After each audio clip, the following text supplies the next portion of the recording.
comam dos seus frutos. Casem-se e tenham filhos e filhas.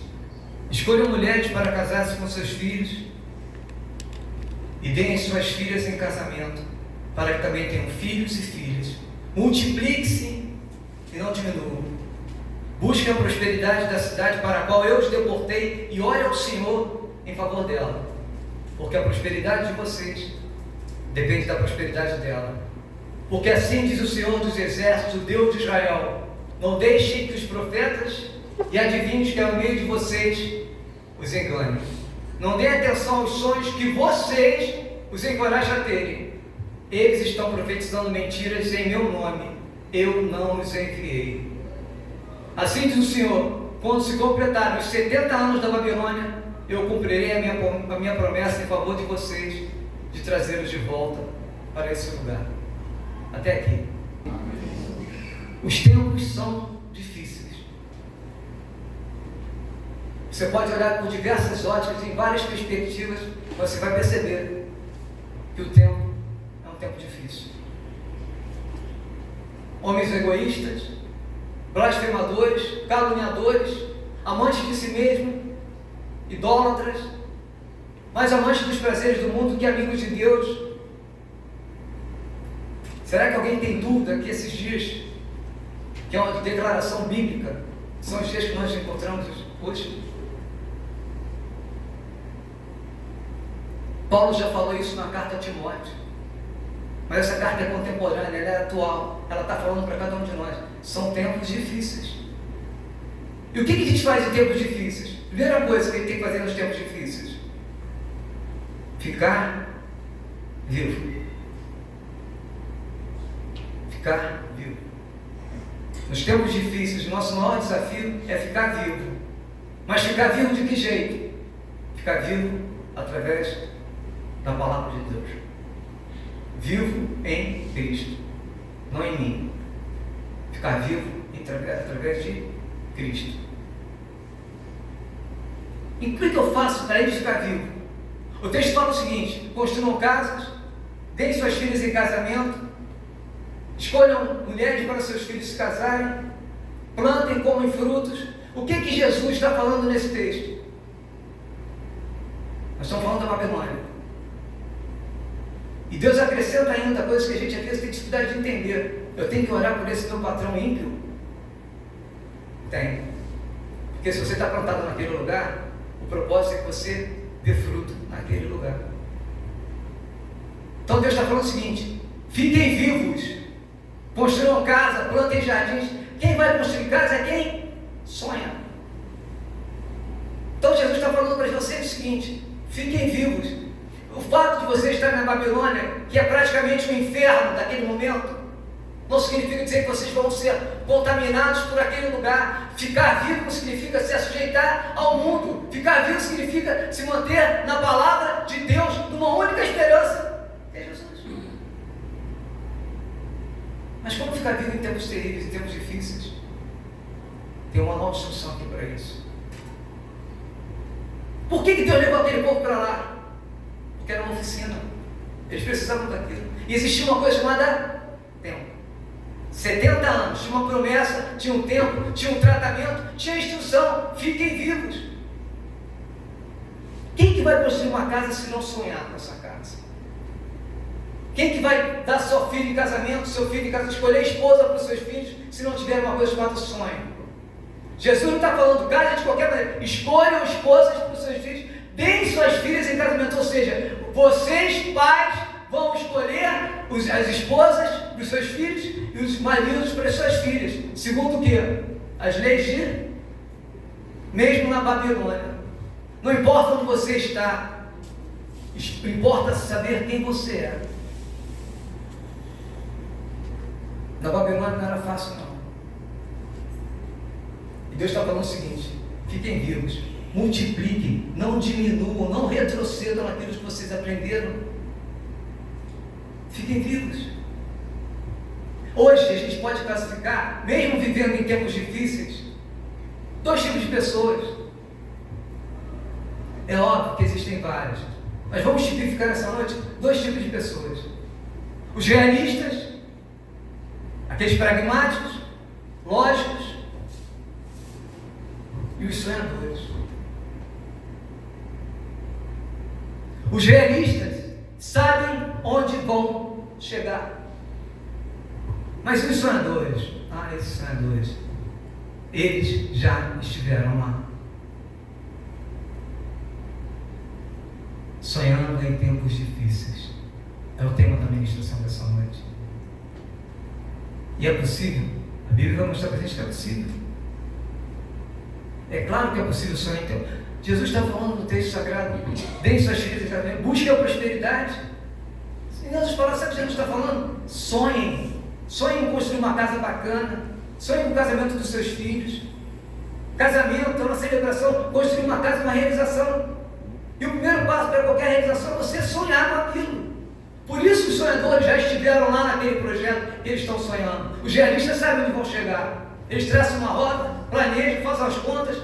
Eles têm uma direção, eles sabem onde querem chegar. Os sonhadores já chegaram lá. Eles já estiveram lá. Ninguém constrói nada se não sonhar. Ninguém faz nada se não sonhar.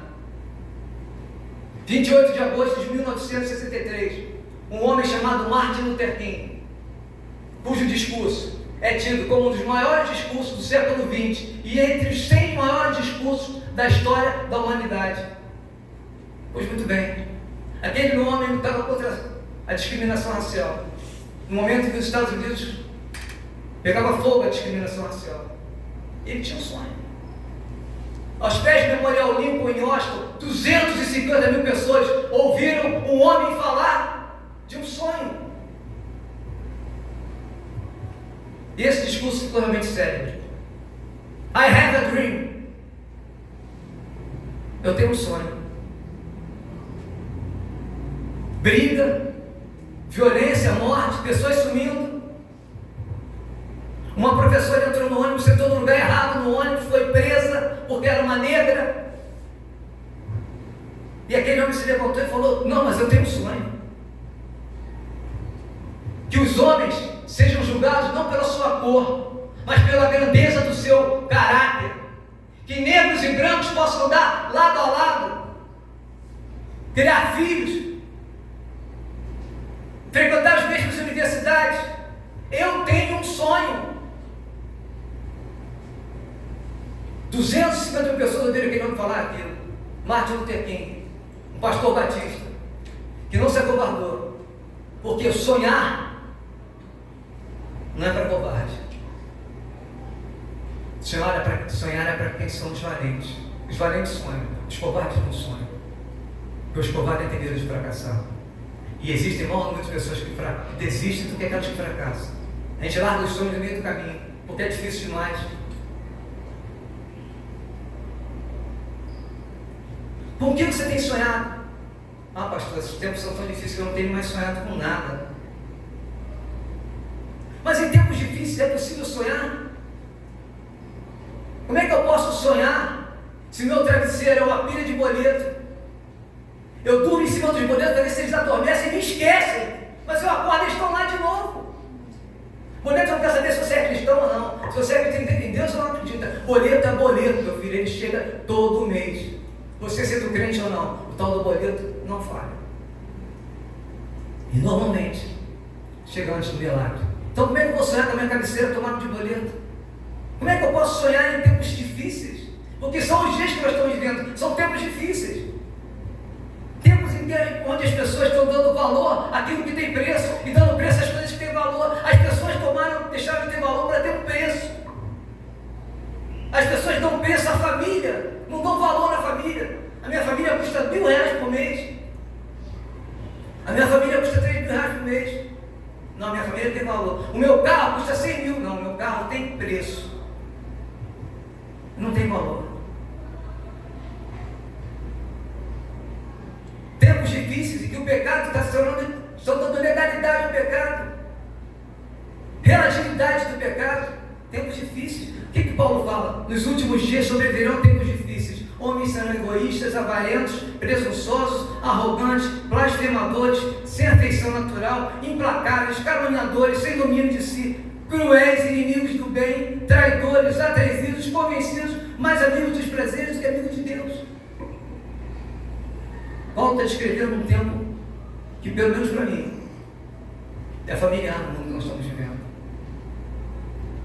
Eu venho aqui essa noite para dizer para vocês o seguinte: é possível sonhar em tempos difíceis.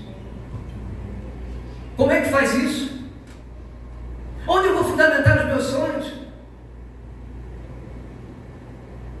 Existe uma coisa que a gente tem que entender. A gente tem que discernir de expectativa e de esperança.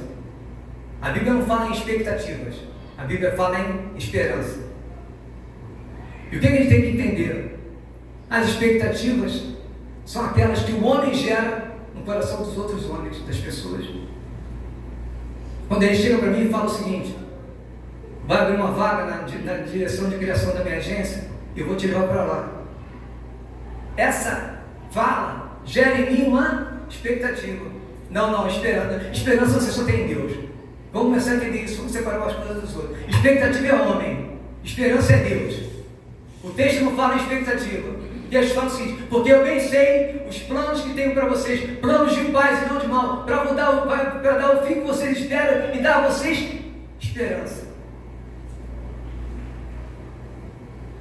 O mesmo homem que gera expectativa no nosso coração e faz a gente fazer planos, é o mesmo homem que vai fazer a gente cancelar esse plano. O que a expectativa faz com a gente? Muitas vezes nos tira do eixo. Por incrível que pareça. Uma expectativa é um sentimento natural, é humano. Todo mundo tem isso. Mas é espiritual que você e eu saibamos discernir. Às vezes, a gente deixa a proposta do homem roubar de nós o propósito de Deus. Mas eu tenho que pagar minhas contas, pastor. Deus não sabe que você tem que pagar a conta, não? Meu filho, mais preocupado com o seu nome, mais do que você, é Deus. Porque a chancela do seu sobrenome tem Cristo de Nazaré. É óbvio que Ele sabe que você tem que pagar suas contas. Mas daí você sair do eixo de Deus, da promessa, do propósito de Deus para a sua vida, para entrar na proposta do homem. E a proposta do homem, quando eu falo isso, eu estou falando de dinheiro. Você sai do seu eixo por uma questão de dinheiro. Sabe o que você está falando para Deus? Senhor, eu gosto muito de você, confio em você, reconheço as coisas boas que você fez, mas por esse salário não dá para a gente ficar junto. Igreja, preste atenção em uma coisa: essa proposta do homem vem cheia de riquezas e detalhes, normalmente está assinada por Satanás. E quem serve a Deus por dinheiro, servirá a Satanás por um salário melhor. Dinheiro não é o nosso problema e nunca foi o nosso problema. Nosso problema chama-se pecado. Mais perigoso que Satanás na nossa vida nos dias de hoje, o maior inimigo de nós mesmos, é o nosso eu. É a nossa vaidade, a nossa arrogância. Então a primeira coisa que você tem que entender, discernir, para poder sonhar, é separar a expectativa de esperança.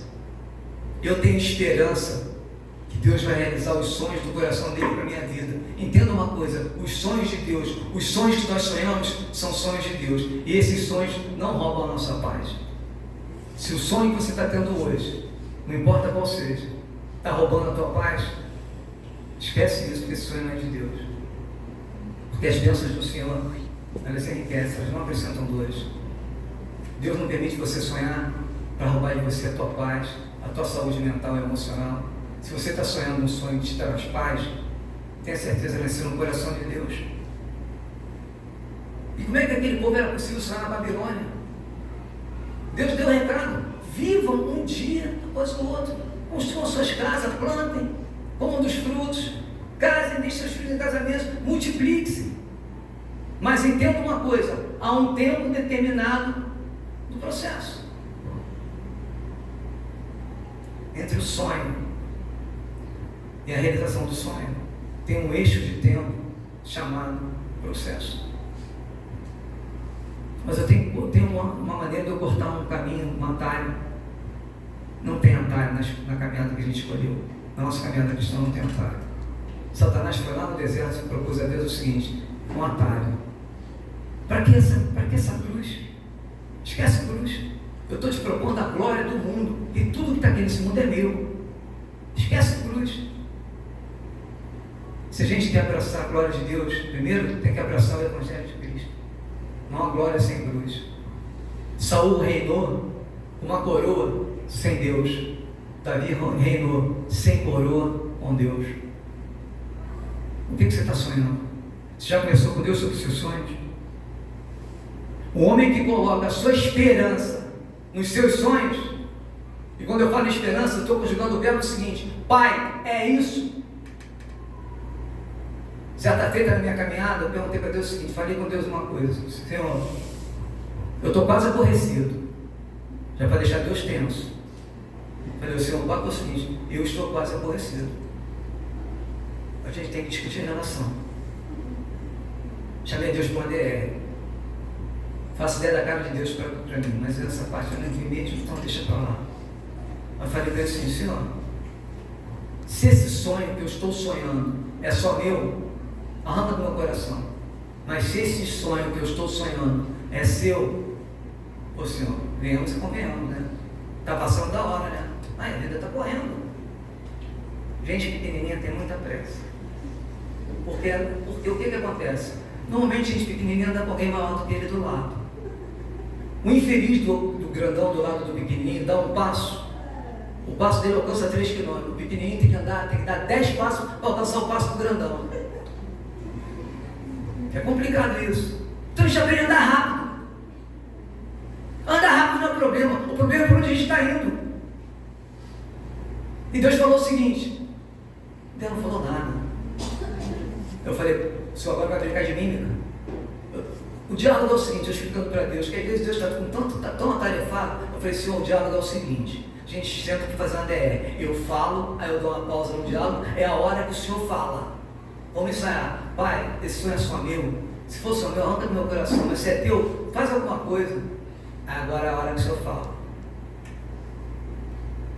Deus não falou nada.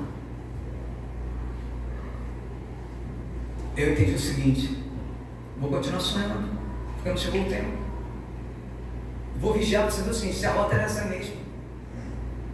A gente não perde nada tendo esperança dos nossos projetos em Deus, mas esses projetos precisam ser apresentados para Deus. O sucesso do nosso projeto, seja ele qual for, o sucesso, a realização de qualquer sonho, ela começa onde? Na oração. Ela não começa na murmuração, na lamentação. Poxa, Senhor, brincadeira, né? Todo mundo já foi campeão brasileiro, menos eu. Aí começa a reclamar, começa a falar mal. Murmuração nunca levou ninguém a lugar nenhum, a um bom lugar. Murmuração leva a gente para o abismo. Não tem problema nenhum você fazer uma DR com Deus, ele é teu pai. Pode fazer uma DR com Deus, desde que seja respeitoso, com temor. Perguntar para ele: Senhor, esse sonho é seu também? Porque se o sonho está no coração de Deus, ele vai dar certo. Em algum momento vai funcionar, vai acontecer. Mas se não for, não vai. A gente tem que ver o seguinte: o que eu estou sonhando está no coração de Deus, e com quem eu tenho compartilhado os sonhos?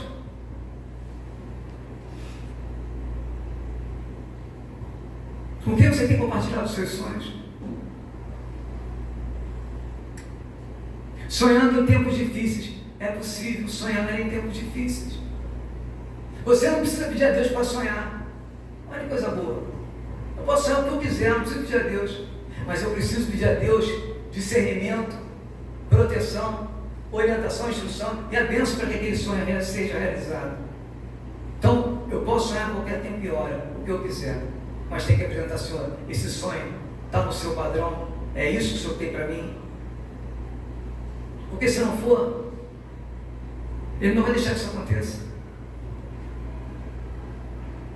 O sonho é do tamanho do teu coração. Como assim? No teu sonho cabem quantas pessoas?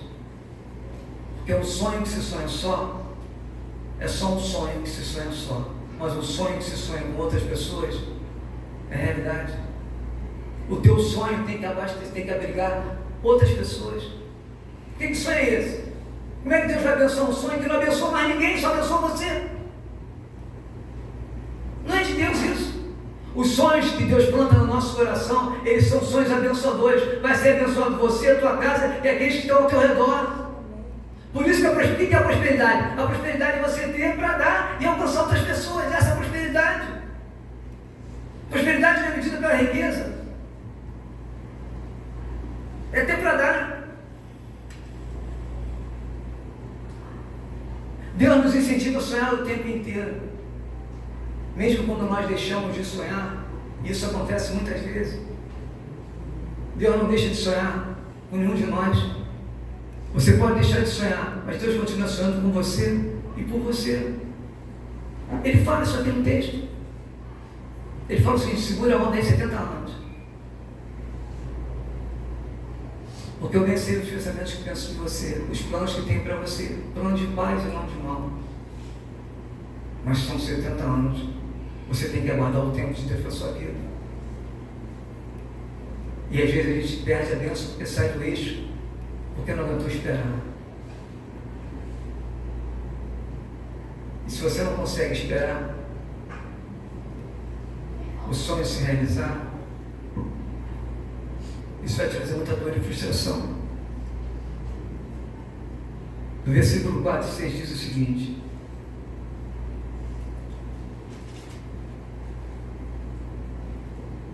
construam casas, habitem nelas, plantem jardins e comam dos seus frutos. É uma vida. Deus não está falando para aquele povo que está na Babilônia, não é porque vocês estão na Babilônia que vocês vão morrer, vocês vão sucumbir ou vão se render à sepultura. Eu estou com vocês. Deem suas filhas em casamento. Deus está falando para aquela nação o seguinte: eu não gerei uma nação para que essa nação desapareça na Babilônia. Eu gerei uma nação para que essa nação sobreviva mesmo na Babilônia. E quantos de nós já passaram pela Babilônia nos tempos de hoje? E o que é a Babilônia? É a idolatria, é o valor do dinheiro, não é o preço do dinheiro, é o valor do dinheiro. Homens sem domínios próprios, sem amor, sem afeto, amantes dos prazeres. Essa é a realidade da nossa sociedade contemporânea. É o mundo que nós temos vivido. Temos vivido tempos difíceis, tempos trabalhosos. Mas não significa não deixar de sonhar. Porque se você deixa de sonhar, você acaba morrendo um dia de cada vez. Todo dia você morre um pouquinho quando você deixa de sonhar.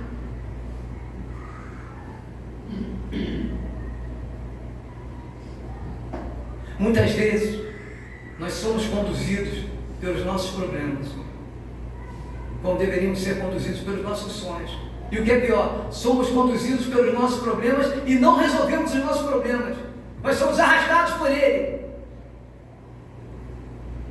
Sejam conduzidos pelos seus sonhos e não movidos pelos seus problemas, porque ser movido pelo problema não significa que você vai ter problema. Você vai se cansar, vai se esgotar. Por quê? O propósito do problema é sugar você em primeiro lugar. Sugar tuas forças, tua capacidade de raciocínio, sua capacidade de sorrir. Irmãos, quando a gente perde a capacidade de sorrir, de fazer alguém sorrir, a gente tem que parar e rever a nossa caminhada. Rever quem a gente está sendo diante desse mundo tão difícil. Porque Deus quer que você sorria, mesmo em tempos difíceis. Porque essa é a marca do cristão. É sorrir, é fazer as pessoas sorrirem. Quando você desata o nó de alguém, Deus desata os seus nós também. Quando você faz alguém sorrir, Deus fala assim lá do céu: ali, meu filho, ela cheia de problema, com dor de dente, estava chorando a noite toda. Ela, o que ele está fazendo? Está fazendo uma pessoa sorrir. Isso move o coração de Deus, porque você, ao invés de estar blasfemando, murmurando, você está fazendo alguém sorrir. E essa pessoa fala o seguinte para você: como é que você, cheio de problema, me consegue fazer sorrir? Aí você fala: porque eu sigo o manual de instrução, porque eu sigo a Bíblia. Eu falo, a Bíblia foi escrita para levar a gente para o céu, mas até chegar no céu, Deus quer que você sorria, faça outras pessoas sorrirem. Que fé é essa que não consegue que eu sorria, que eu faça alguém sorrir? Que fé é essa? Que só faz eu fazer conta? Só faz eu reclamar? Aí você para contar seu sonho para alguém, e ela pega uma pá de cal e joga no seu sonho.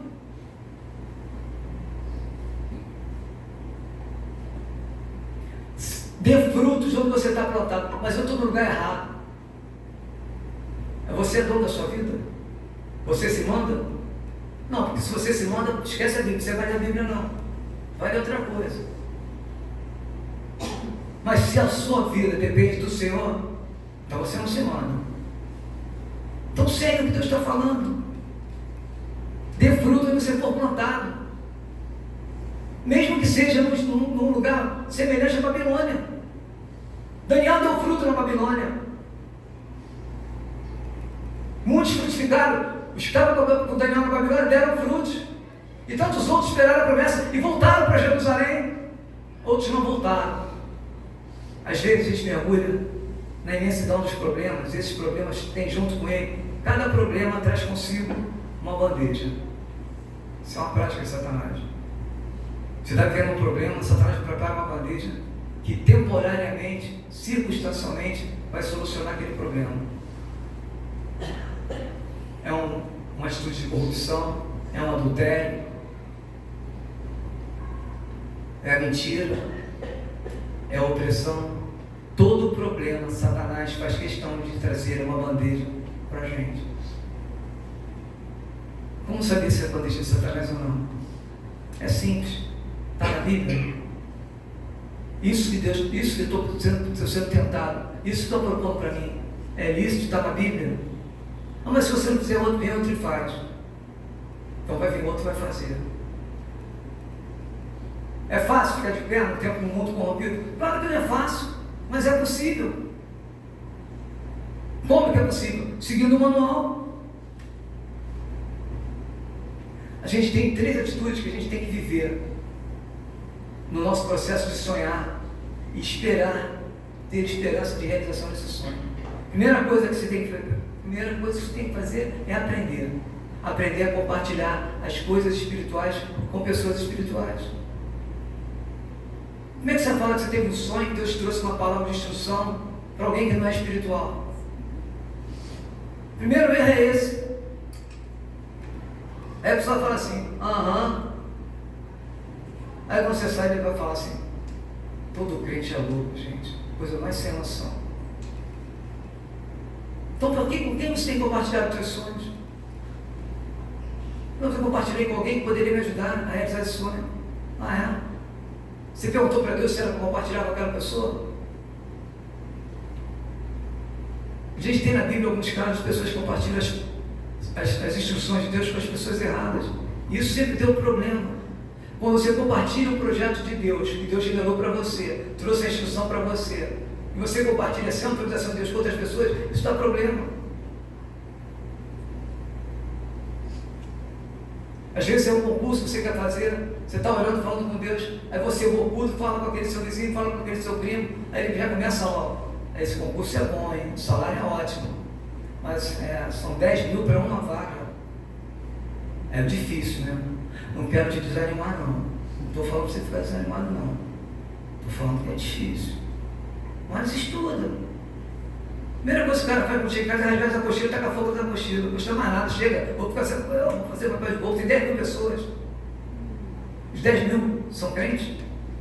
Os 10 mil seguem o manual. Os 10 mil são os escolhidos de Deus. Alguém tem que entrar naquele lugar. O mínimo que você tem que fazer é estudar e orar. Por que não pode ser tua vaga? Porque a gente engravida muito pelo ouvido. E a gravidez pelo ouvido gera uma coisa chamada maldição.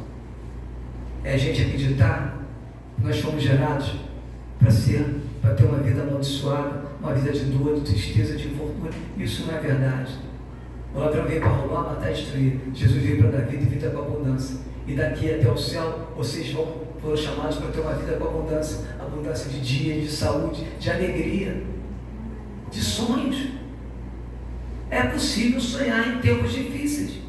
Primeiro, aprender a compartilhar as coisas espirituais com pessoas espirituais.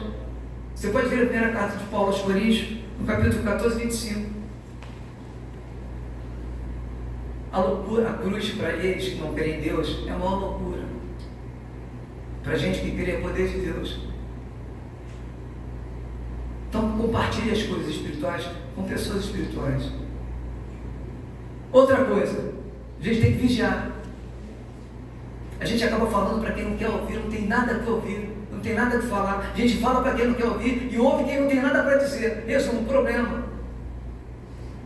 Deus fala o seguinte: vai por aqui. Aí o abençoado fala: mas tem um caminho que você pode cortar, que vai chegar mais rápido. Só dá o dinheiro para o guarda que vai estar na esquina na blitz. Por quê? A gente falou para quem não tinha que ouvir e ouviu quem não tinha nada para dizer. Quando o texto fala, vocês encorajam a eles a sonhar. O que Deus está falando no texto? Não deixem que os profetas e adivinhos que no meio de vocês os enganem. Não deem atenção aos sonhos que vocês encorajam a ter. Eles estão profetizando mentiras em meu nome. Eu não os enviei. Existe uma coisa chamada mercado dos sonhos. Eu vou lá naquela mulher, lá não sei aonde, porque ela revela, ela diz os sonhos que eu tive, o que significa. Estava tendo naquele momento, sabe quem é alimento falso profeta? Sou eu que boto na porta dele. É isso. Porque se ninguém fosse buscar revelação, revelamento, porque a palavra por si é a revelação. A única revelação, igreja, que nós temos é a palavra de Deus, não há outra. Amém. Quer saber da revelação? Está tudo escrito aqui. A revelação é a palavra. De Gênesis, Apocalipse, é a palavra revelada. Mas eu vou parar na porta de um adivinho para botar meu sonho. Eles estavam fazendo isso. Eles estavam fomentando o mercado de sonhos. Eu vim aqui falar do meu sonho. Tantas moedas. E até hoje essas coisas existem. Eu vim aqui falar para a senhora revela os sonhos. A senhora sabe o meu nome? Ela falou: não, qual é o seu nome? Pô, já começa errado, a senhora revela tudo, não sabe meu nome? Somos nós que encorajamos os adivinhos a viverem dos sonhos que nós sonhamos. Eles batiam na porta dos adivinhos. O que Deus está falando? Eu não profetizei, estão profetizando mentiras em meu nome. Eu não os enviei. Vocês vão aguentar um tranco 70 anos. Aí o profeta do campo falou: não, esse julgo aí vai ser quebrado em 3 anos. Resolve isso aí rápido, pode ficar tranquilo. Morreu. Nós não precisamos de profecias, nós não precisamos de anjos, nós precisamos da palavra de Deus. Então por que eu tenho que buscar revelação? Por que eu tenho que parar para ouvir quem não tem nada para me dizer? E assim eles estão vivendo, fomentando o mercado de sonhos.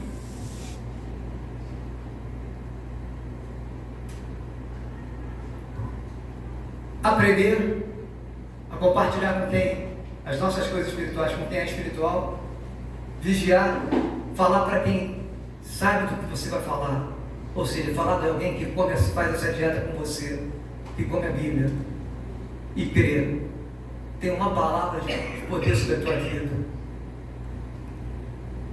Deus falou para você o seguinte: quando Ele falou haja luz, e quando Ele falou no final que vai dar tudo certo, Ele está te falando o seguinte: eu vou passar por tudo isso para você morar no céu. Billy Graham falou o seguinte: eu já li a última página da Bíblia, vai dar tudo certo. Mas para a gente chegar na última página da Bíblia e constatar que deu tudo certo, você, nós precisamos ser a Bíblia que o mundo tem que ler. Eles têm que me olhar mesmo com problema, com dificuldade, e eu ver que eu estou sonhando, que eu estou lutando, que eu estou tentando realizar os meus sonhos, mas que eu só tenho alguém que compartilha comigo, que me ajuda, que muda a rota dos planejamentos. É Deus. Ou ele só serve para ver a questão consumada, o fato consumado. Ó, Senhor, deu problema mesmo, deu ruim. Agora que o Senhor entra. Ele começa com você o projeto, ou o projeto não começa sem ele. Sonhando em tempos difíceis. A vida não para mesmo em tempos difíceis. Nós vivemos um tempo assim, fora do comum, que foi a pandemia. A vida não parou. Nós não podemos parar a nossa vida, deixar de viver a nossa vida, mesmo em tempos difíceis, mesmo que haja mudanças súbitas em nossa vida. Eu estava no emprego, fui arrancado para outro. De repente eu tinha uma condição financeira, hoje tenho outra. Por que isso está acontecendo? Às vezes a gente perde tanto. Como rouba tempo o tal do porquê? A conjectura. Por quê, meu Deus? Por quê? Para quê, Senhor? Para que eu estou passando por isso? Me ensina o que eu preciso aprender, para que eu possa ensinar. Fala comigo que eu ainda não sei, para que eu possa ensinar outras pessoas. Obedeça a instrução. Deus é contigo. Você não foi gerado para ter uma vida miserável. Ele morreu naquela cruz e ressuscitou para você ter uma vida feliz, bem-aventurada na sua atividade, nos seus relacionamentos. Mas tem que seguir o manual. Tem que aprender para poder ensinar outras pessoas. Havia uma promessa sobre aquele povo. O que Deus falou? Eu vou trazer vocês para casa, mas aguentem 70 anos aí. Por quê? Porque vocês vacilaram de montão. Então agora aguenta o trampo. Eu dei de um tudo a vocês. Vocês foram idólatras. Eu dei de um tudo a vocês. Eu dei meu filho e vocês me traíram. Foram buscar outros deuses estranhos. Eu dei o sangue do meu filho e vocês foram fazer o quê? Sacrifício a deuses estranhos, derramamento de sangue a outros deuses.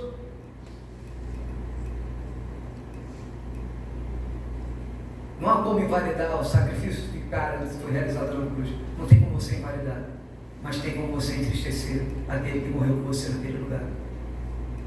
Quando a gente fala para Deus assim, já não tem mais esperança de mais nada, só me resta morrer. Como tantos já falaram, especialmente no mundo, o protagonista especial da Bíblia chamado Elias, ele falou assim: meu Deus, já deu, eu quero morrer. Deus falou o seguinte: menino, fecha essa matraca aí, trata de comer porque a caminhada é grande. Igreja, trata de comer porque a caminhada ainda é grande.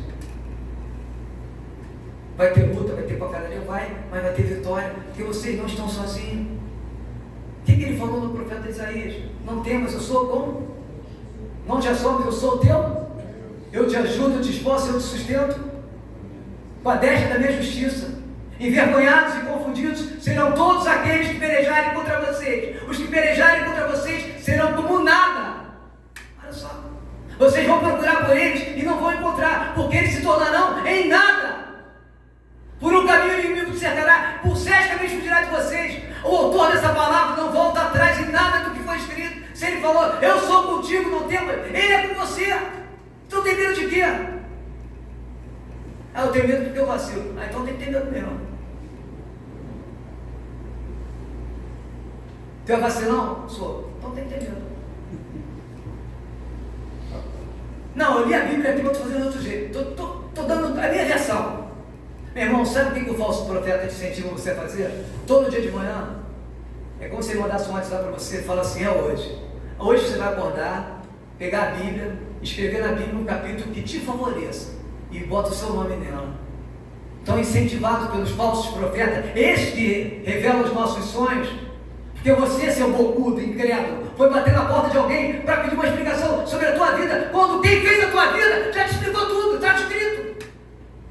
Mas você foi bater na porta dos outros, porque a irmã revela, o irmão revela. Meu caro, igreja, a revelação está aqui, de Gênesis e Apocalipse, não tem outra.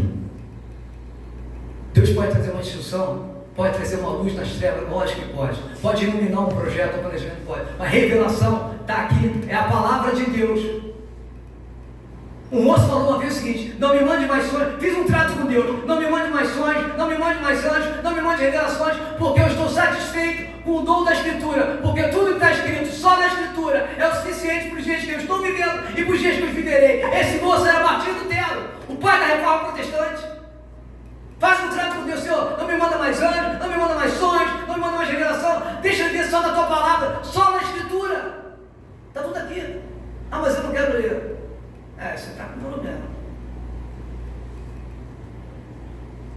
O mínimo que a gente tem que fazer é ler e crer e poder sonhar. Sonhando em tempos difíceis. É possível sonhar em tempos difíceis. Eu estou sonhando até hoje, não quero saber de pandemia, sem pandemia. Eu sonhei que não ia pegar com Covid nem eu e minha família. Gente do meu lado pegou. E se você pegar amanhã, está repreendida essa palavra na tua boca, em nome de Jesus, no seu pensamento. Vou pegar Covid, não peguei agora, vou pegar mais. Eu tenho dois sonhos. Sonhei em batizar minha filha. Batizei minha filha. Sonho com o casamento da minha filha. Vou entrar com a minha filha, vou celebrar o casamento da minha filha. Com o homem de Deus. Sonho com coisas materiais, claro que eu sonho, mas eu apresento a quem? A Deus. Eu sonhei viver da palavra de Deus. Durante muito tempo, eu não tinha salário, eu vivia de oferta. Quando não tinha oferta, eu era a oferta, e aquilo me dava alegria. Vou contar um caos, eu gosto de contar os caos. Fui pregar numa campanha de dízimo, beleza, acabei de pregar. Maravilha, a igreja glorificou de pé. Aleluia, glória a Deus, uhul! Eu feliz da vida. A irmãzinha veio com o envelope. Quando eu vi aquele envelope da mão da irmãzinha, eu já glorifiquei de pé. Falei, ai Senhor, é aquele envelopinho. O envelopinho vem sempre com uma coisa por dentro. Todo envelopinho, quando alguém te entrega, se não é boleto, é bênção. Pega o envelopinho. Nem abre na hora para não ter dentro. Peguei aquele envelopinho. Já tinha despedido todo mundo. Beijei todo mundo, que eu beijo todo mundo. Igual por isso, beijo geral, abraço da cachorro, o cachorro na porta da igreja, eu achei que ele era crente, estava de paletó, abracei o cachorro preto, saí abraçando, aí daqui a pouco Deus falou assim, só um instantinho. Eu falei, vê senhor, só um instantinho. Eu falei, senhor, a ligação está muito ruim, está horrível a ligação, senhor, vai lá e devolve o envelopinho. Eu falei, o quê? Senhor, deixa eu ver se eu entendi, a ligação está ruim. Senhor, fala mais alto, Deus, que eu não estou entendendo, vai lá e devolve o envelopinho. Já foi? Estou indo. Precisa gritar?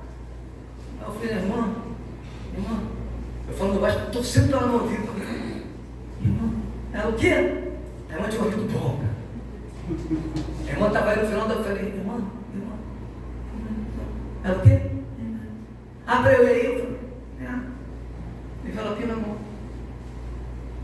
Irmã, ela queria algum problema, pastor? Eu falei, não, eu queria devolver o envelopinho. Eu falei, queria, pastor? Eu queria devolver o envelopinho. O quê, pastor? Eu queria devolver o envelopinho. Ela pegou o envelopinho. Só que eu não larguei o envelopinho. Ela puxava o envelopinho, eu segurava. Eu falei, senhor, tem certeza? Ela puxava o envelopinho, eu puxava de um lado, eu segurava do lado. Ela puxava, vai, leva. Eu pegou o envelopinho. Eu falei, meu pai.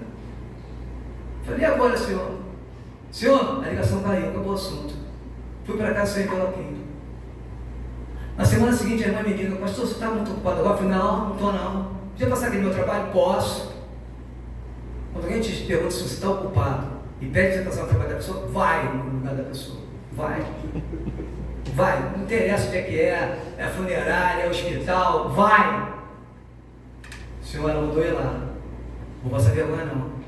Vencimento de conexão da Gabriela. Eu falei, mas a irmã estava na igreja ontem, se você não vou, né? Eu falei que ia, né? Tá pedindo para orar, vai ter uma filha do médico na oração. Eu estou atendendo, passar vendo no hospital, orando, ninguém paga meu almoço. Eu falei, irmão, eu vim falar com a irmã, então, ela está esperando o senhor falando de tal pessoa. Pastor Marcelo, não posso demorar. Eu falei, nem eu. Vamos orar rápido. Eu falei, não, chamei aqui para orar, não. Tirei aqui para entregar um negócio aqui. Eu falei, não. Pegou um envelopinho. Eu falei, pegou um envelopinho. Eu falei, irmão, o que é isso aí? Ele falou, não, isso aqui é o seguinte, é uma oferta. Normalmente quando eu ia nessa igreja, a oferta era R$50, R$60, que era uma igreja muito humilde de Campo Grande. E eu vi que o envelopinho parecia um travesseiro, sabe o edredom dentro do envelopinho? Eu falei, tá gordinho. Envelopinho gordinho, eu falei,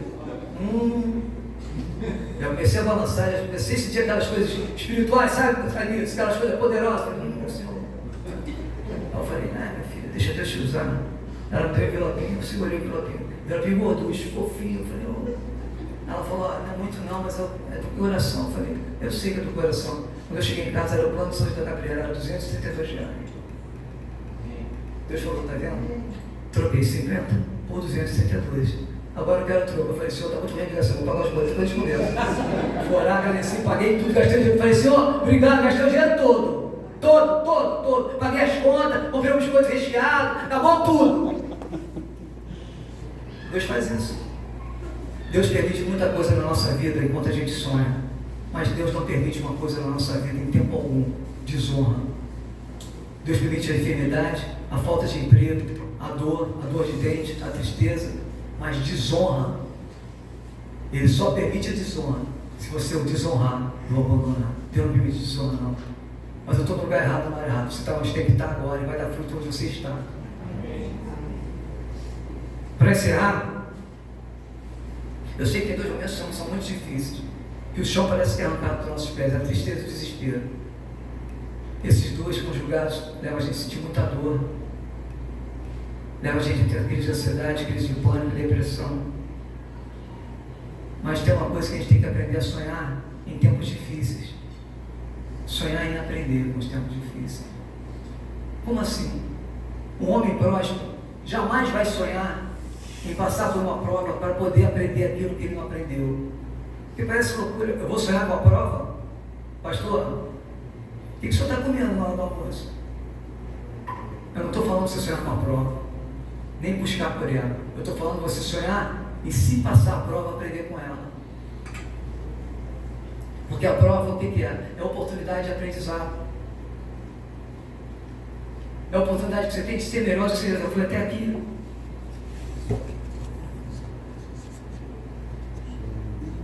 Como é que a gente aprende na adversidade?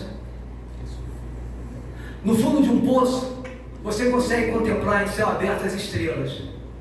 Você consegue ver as estrelas no fundo de um poço. Quando você é arrancado do fundo do poço e é colocado no alto de um monte, você não consegue discernir as estrelas de um modo geral. Você vê os pontos de luz. O homem próspero, o homem de um modo geral, não consegue sonhar que a adversidade é um momento de aprender. Ele nem sonha que pode aprender na adversidade. E a adversidade é a oportunidade de aprendizado. Se você está passando por alguma prova hoje, não deixe que essa prova conduza você. Toma a rédea da situação.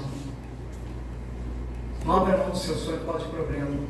Abrir mão de sonho nunca resolveu o problema de ninguém. Aproveite essa prova, essa tempestade, para poder aprender com Deus. E entenda o seguinte: tem um tempo preparado para você.